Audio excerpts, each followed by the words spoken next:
final segment in our show tonight, Tip Line Live. This case is so odd and it is so surprising, and I'm learning details as we go. And the reason this is Tip Line Live is because somebody reached out to me, a source, who said, I used to work with this woman and I have some information for you. This is the former news anchor, Angie Mock. She worked in many different markets, though she had transitioned to a sales role. But she is now charged with first-degree murder for allegedly stabbing and killing her elderly mother. Okay, there you go. You can see them on your screen right here. Anita Avers, that's her mom, 80 years old. She was found unresponsive in the home and was eventually pronounced dead at the hospital. That's what Angie Mock used to look like. People are very concerned about these mugshots that are coming out as this case unexpectedly plays out the way that it has. So this is how we learned about it from Wichita, Kansas police. According to Wichita PD, officers responded to a reported cutting at a residence. I truly have never heard of a cutting. Like, what does that even mean? I don't know. Apparently that may have been how Angie Mock reported this, and then that's what they put in their system. But either way, they respond to a reported cutting at a residence, and that's when they find Anita Avers unresponsive and stabbed on the floor of her home. Angie was also taken to the hospital for some sort of injuries, but then she was booked into jail on a first-degree murder charge with a bond of $1 million. Now, off the bat, that tells me right there that this was not just spur of the moment.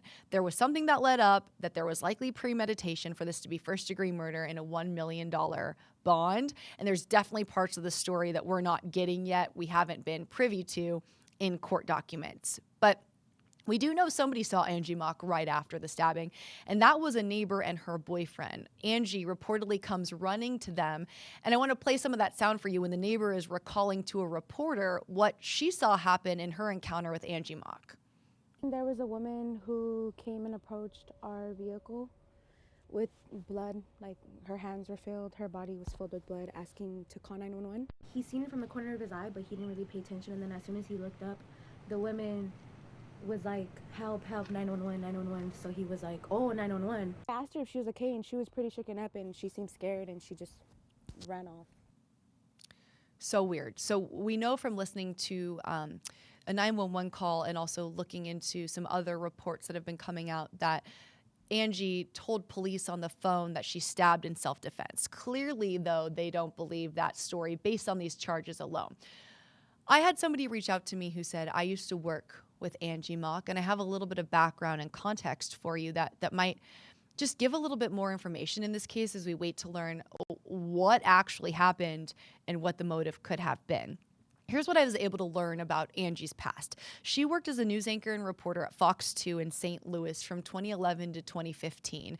But before St. Louis, she also worked in a bunch of news stations around the country, including Oklahoma City, Missoula, Rochester, Minnesota, and Lincoln, Nebraska. And that checks out because in the news industry, you typically start in smaller markets and then work your way up. And so it seems that she had worked her way up to Oklahoma City and St. Louis and these bigger markets from those smaller ones.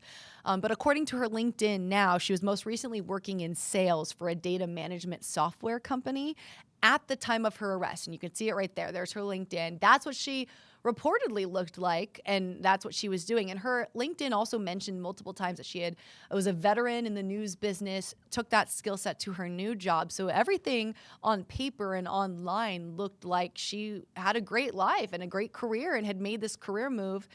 To go to that, what you're seeing on your screen now is so shocking.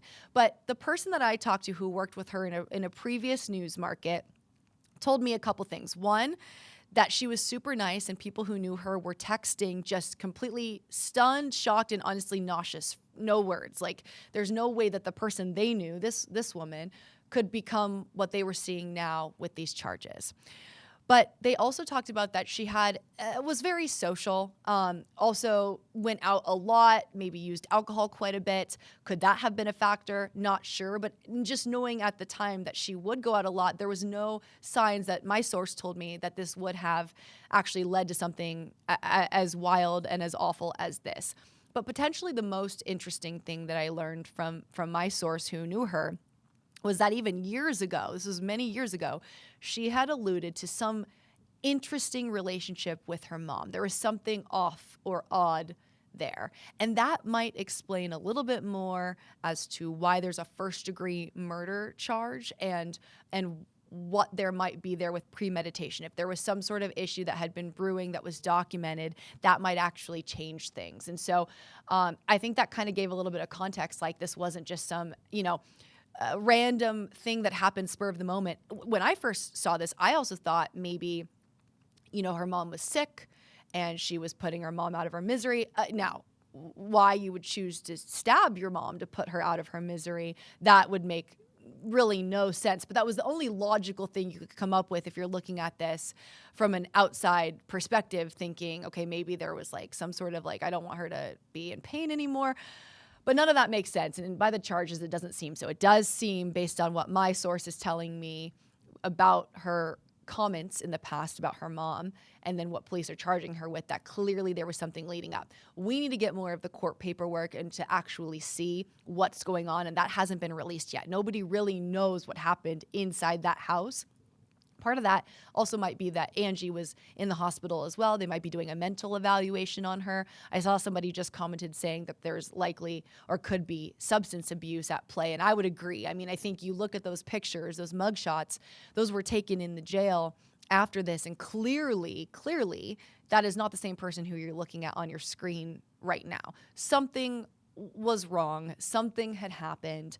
Was that due to whatever was brewing with her and her mom? Not sure, but it's obviously sad to see somebody go from that to what you're seeing now. I mean, that just doesn't even seem like the same person, and clearly there were things that she was struggling with, but very sad that her mom, Anita Avers, lost her life due to whatever was going on. So we're waiting to learn more on that. As soon as we get more, though, we'll obviously bring you the very latest. There are a lot of people invested in that story, just the demise there of somebody that a lot of people looked up to in many communities around the Midwest and the South for so many years. So we'll be staying on top of that. And I appreciate my source, too, for coming forward just to give me some more background information. The news industry is very small, and you saw she worked at so many news markets and stations across the country that it really is so interconnected. She met so many people in her past. And so I think that this was something that honestly shocked the news community too. We report on these things all the time, every day.